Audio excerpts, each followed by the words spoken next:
welcome to our podcast today.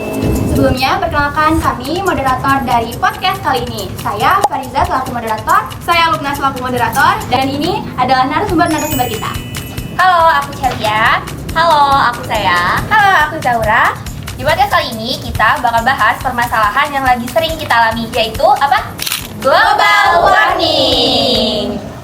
Jadi di season kali ini kita mau bahas dan sharing-sharing sekaligus belajar tentang topik yang secara nggak langsung udah teman-teman rasain nih di kehidupan sehari-hari. Nah, betul banget nih, Cek. Guys, kalian ngerasa nggak sih bumi kita tuh kayak makin hari makin panas? Bahkan di Semarang, Indonesia, hampir setiap hari tuh suhunya sampai 38 derajat. Bayangin kita di luar tanpa sunscreen, apa nggak gosong tuh kita? Nah, itu poinnya. Kayaknya itu efek dari pemanasan global nggak sih? Nah, iya poin yang bakal kita bahas di season kali ini. Jadi, sebenarnya apa sih global warming ini? Oke, aku jelasin ya. Jadi, global warming itu adalah pemanasan global atau peningkatan suhu rata-rata atmosfer, daratan, dan lautan bumi secara bertahap, terutama dalam 1 atau 2 abad terakhir. Kira-kira emang bener ya bumi kita lagi ada efek global warming? Ada nggak sih data yang akurat tentang hal ini?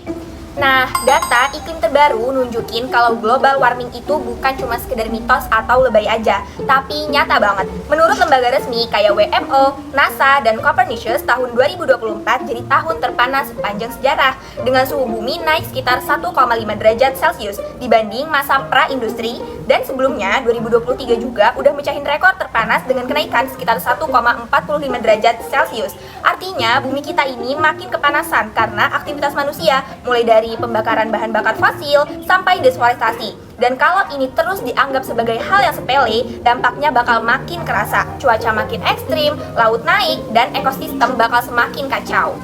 Dan guys, selain internasional, di Indonesia itu suhu rata-rata tahun 2024 mencapai 27,52 derajat Celcius. Pantes gak sih kita ngerasa Indonesia tuh kok makin panas gitu? Dan bulan terpanas di 2024 itu ada di bulan Oktober dengan suhu rata-rata 27,78 derajat Celcius. Itu jemur baju sebentar, kayaknya udah kering gak sih guys?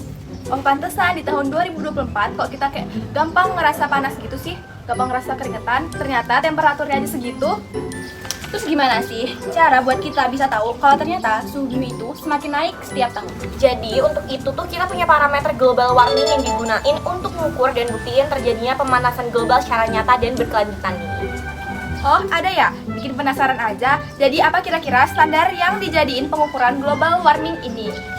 First of all, ada GMST. Apa sih GMST itu? Jadi itu adalah Global Mean Surface Temperature atau temperatur rata-rata permukaan global. Jadi ini merupakan indikator paling utama pemanasan planet yang nunjukin angka rata-rata suhu udara di permukaan tanah dan permukaan laut. Kayak data 2024, suhu rata-rata permukaan bumi tercatat 1,55 derajat Celcius. Lebih tinggi daripada tingkat pra-industri yaitu di tahun 1850 sampai dengan 1900. Jadi, ini yang menjadi pembuktian kalau 10 tahun terakhir jadi periode terpanas dalam catatan sejarah nih guys.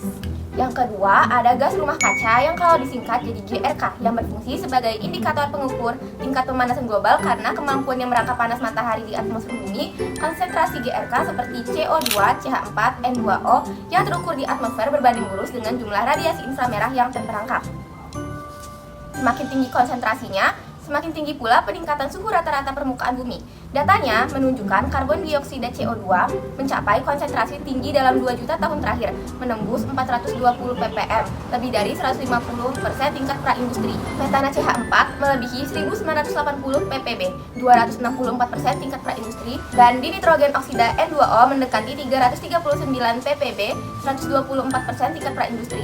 Nah, di GRK ini masuk parameter global warming lainnya yaitu GWP atau Global Warming Potential. Tapi ada nih poin pentingnya, tanpa GRK, bumi akan terlalu dingin. Namun, kelebihan GRK akibat aktivitas manusia menyebabkan panas berlebih yang memicu perubahan iklim drastis. Nah, parameter selanjutnya yaitu kenaikan permukaan air laut atau sea level rise yang merupakan salah satu parameter tanda vital, key indicator, utama dalam pemantauan pemanasan global ini dan perubahan iklim juga nih. Salah satu fungsi utamanya adalah mengukur seberapa banyak volume air laut meningkat akibat memuai saat suhu air menjadi lebih hangat. Jadi, secara singkat, kenaikan permukaan air laut adalah termometer raksasa bagi bumi yang menunjukkan seberapa cepat laut memanas dan mencairkan es daratan akibat aktivitas manusia. Nah, ngomong-ngomong lautan, parameter lainnya juga ada di Ocean Heat Content, di mana lautan menyerap lebih dari 90% kelebihan panas di atmosfer. Di sini menunjukkan konten panas laut terutama lapisan atas 0 sampai 700 meter itu mencapai tingkat tertinggi dalam sejarah pada tahun 2024 dan berlanjut ke 2025. Masih ada lagi nih guys, yaitu pengurangan es kutub atau gletser yang dimana ini menjadi pemicu umpan balik albedo atau albedo effect atau feedback. Fungsi utama hilangnya es dalam mengurangi kemampuan bumi untuk memantulkan sinar matahari.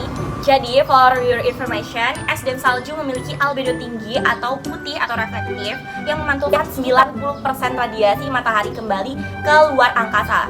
Saat es mencair, permukaannya diganti oleh lautan atau daratan yang gelap dan menyerap lebih banyak panas. Hal ini meningkatkan suhu secara lokal dan global, menyebabkan lebih banyak es mencair, sebuah siklus yang mempercepat pemanasan global itu sendiri. Nah, yang terakhir ada frekuensi cuaca ekstrim, di mana frekuensi cuaca ekstrim merupakan indikator nyata pemanasan global karena mencerminkan ketidakseimbangan energi di atmosfer dan di lautan. Menurut laporan IPCC, kenaikan suhu global secara langsung mempercepat siklus hidrologi yang menyebabkan peningkatan penguapan dan kandungan uap air di udara. Akibatnya, fenomena seperti gelombang panas, badai dahsyat, dan curah hujan ekstrim menjadi lebih sering dan intens. Parameter ini digunakan oleh lembaga seperti BMKG dan NASA untuk memvalidasi model iklim serta memetakan resiko bencana hidrometeorologi seperti banjir dan kekeringan panjang yang mengancam keselamatan serta infrastruktur.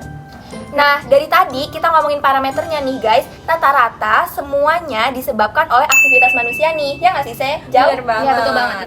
Dimana tadi kita ada bahas pembakaran bahan bakar fosil, lalu ada deforestasi. Nah, fun fact-nya nih, ternyata salah satu penyumbang besar global warming itu bukan cuma dari pabrik atau kendaraan yang dilakukan oleh aktivitas manusia, tapi juga peternakan dan konsumsi daging.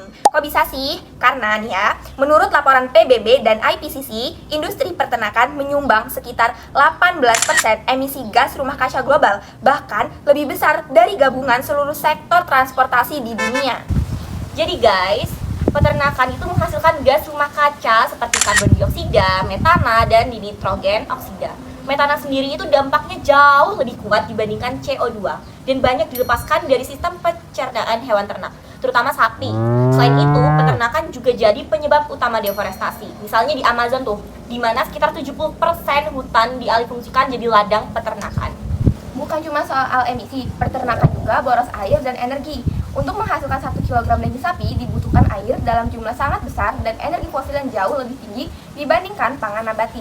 Bahkan, penelitian menunjukkan bahwa beralih ke pola makan berbasis tumbuhan bisa mengurangi emisi gas rumah kaca lebih besar dibanding mengganti mobil biasa ke mobil ramah lingkungan.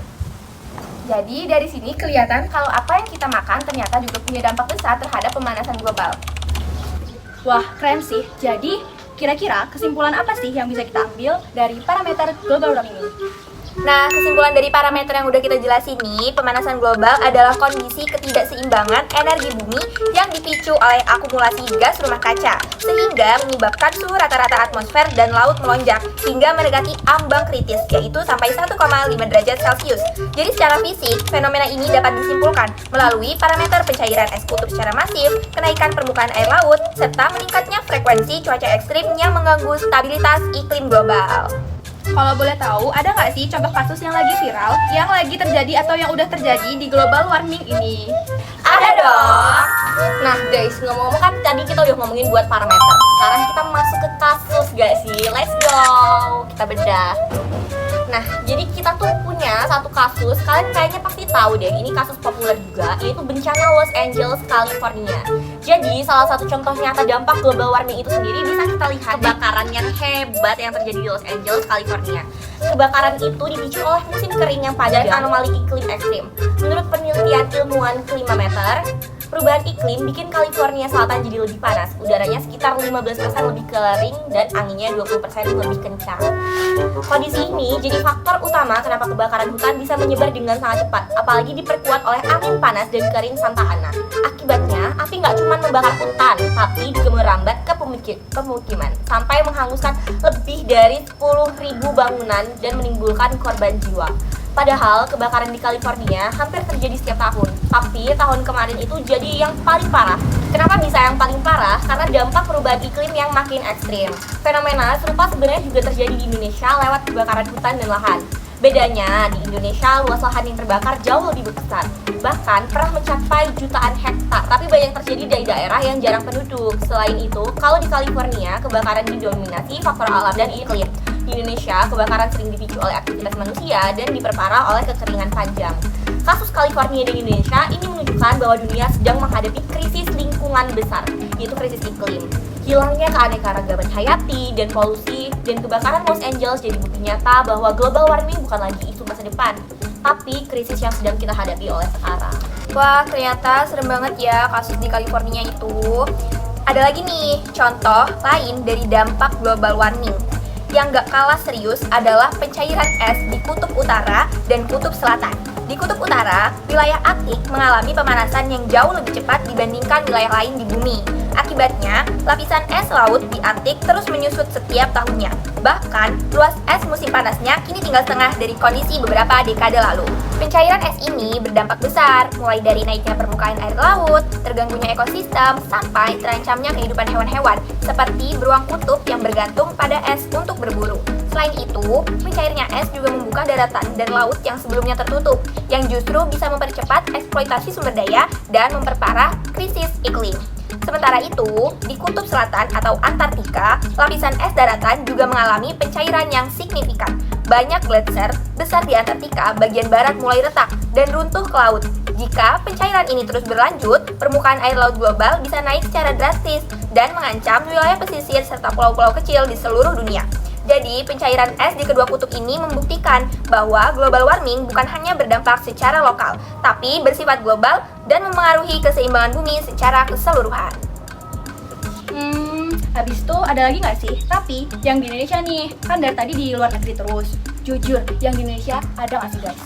Ada banget, kebetulan kasusnya baru-baru ini terjadi.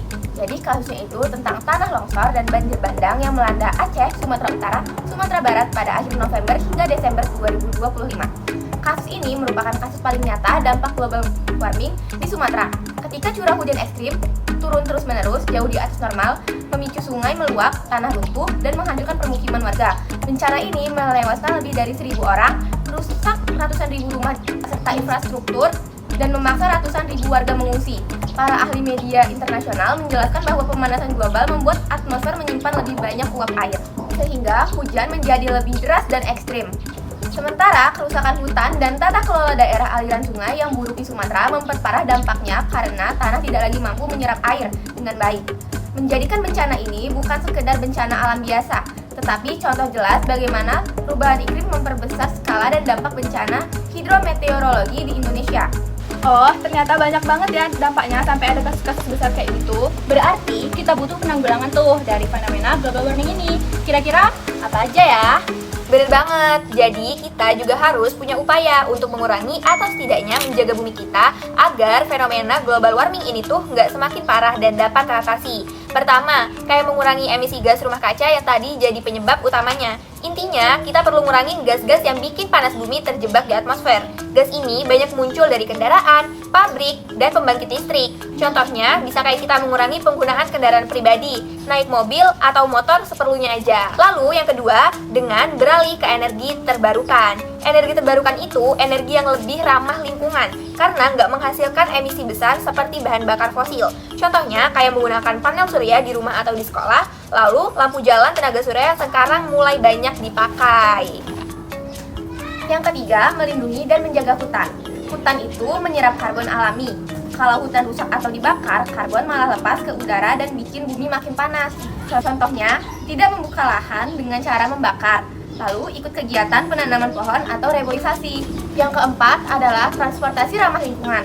Sektor transportasi jadi salah satu penyumbang emisi terbesar, jadi perlu dikontrol. Contohnya, naik angkutan umum, sepeda, atau jalan kaki untuk jarak dekat, dan penggunaan kendaraan listrik yang mulai dikembangkan. Yang kelima, adaptasi terhadap dampak perubahan iklim.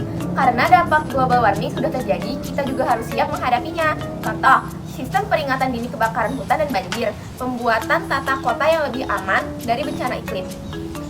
Dan ternyata masih ada lagi nih guys solusi selanjutnya. Yang keenam adalah edukasi dan kesadaran masyarakat. Perubahan besar dimulai dari kebiasaan kecil yang dilakukan oleh banyak orang. Contohnya adalah dengan kita menghemat listrik dan air di rumah, dan mengurangi penggunaan plastik sekali pakai. Bisa tuh ganti pakai yang kain atau dan lain sebagainya. Betul banget. Tote bag contohnya. Nah, itu bisa banget. Yang selanjutnya adalah kerjasama pemerintah dan masyarakat. Global warming gak bisa diatasi sendirian, harus bareng-bareng. Contohnya adalah pemerintah buat kebijakan pengurangan emisi, masyarakat ikut mendukung dengan gaya hidup ramah lingkungan. Jadi itu dia solusi yang kita tawarkan Untuk pencegahan global warming demi melindungi bumi kita. Oke, dari obrolan kita hari ini bisa ditarik satu benang merah, bahwa global warming bukan cuma soal suhu bumi yang naik, tapi soal bagaimana aktivitas manusia pelan-pelan mengubah keseimbangan alam. Dampaknya saling terhubung, mulai dari lingkungan, sosial, sampai ekonomi, dan semuanya berpengaruh langsung ke kehidupan manusia. Global warming juga nunjukin kalau krisis lingkungan itu bukan masalah satu negara atau generasi saja, tapi masalah bersama yang dampaknya lintas batas dan jangka panjang. Apa yang kita lakukan hari ini akan menentukan kondisi bumi di masa depan. Karena itu, kesadaran dan tindakan jadi hal paling penting. Perubahan besar memang butuh kebijakan dan kerjasama global, tapi perubahan kecil dari individu juga punya peran. Dan kalau kita mulai sekarang, masih ada harapan untuk menjaga bumi kita layak untuk dihuni. Semoga obrolan ini bisa jadi pengingat bahwa bumi bukan cuma tempat tinggal kita, tapi juga tanggung jawab kita bersama. Terima kasih sudah menonton podcast kita kali ini. Thank you for watching guys. See you.